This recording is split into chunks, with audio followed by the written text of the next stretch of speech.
దీనమ్మ నేల నుంచి వచ్చానేంటి? ఎందుకే మీరు ఇక్కడికి ఎందుకు వచ్చారు? నేనా ఎండలు బాగుంటే బట్టలు ఆరేసుకోవడానికి వచ్చిన భయ్యా. ఒక్క ప్రశ్న తిన్నగా సమాధానం చెప్పరా? నువ్వు తిన్నగా అడిగితే నేను తిన్నగా ఎందుకు చెప్పను భయ్యా. టాక్సీ డ్రైవర్ గా ఉద్యోగం వచ్చింది తాత. నీకు షుగర్ కదా, అందుకే సీట్లు పట్టరాలి. రైట్ కదా లెఫ్ట్ నీ పీక్ వస్తే శనిదులు పోతురా. Left sir. లైఫ్ లో చాలా మంచి మార్పులు జరుగుతాయి. ఆహా నా బొంగు. ఆయన ఒక్క కాలుతోనే నడుస్తాడనమాట. ఎందుకండి? ఆ రెండో కాళ్ళని తీసి పారదొప్పుతాను కాబట్టి. హాయ్.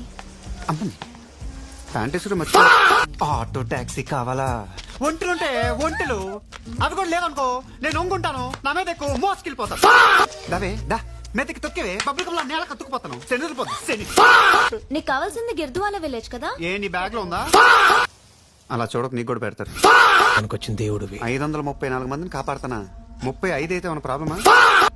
చెప్పినట్టే నువ్వు నిప్పుతో వచ్చావు, నీరుతో వచ్చావు. యాక్చువల్ గా నేను దెబ్బతో వచ్చాను, తగ్గంగానే కట్టుతో వెళ్ళిపోతా. చీచు బాగుందండి.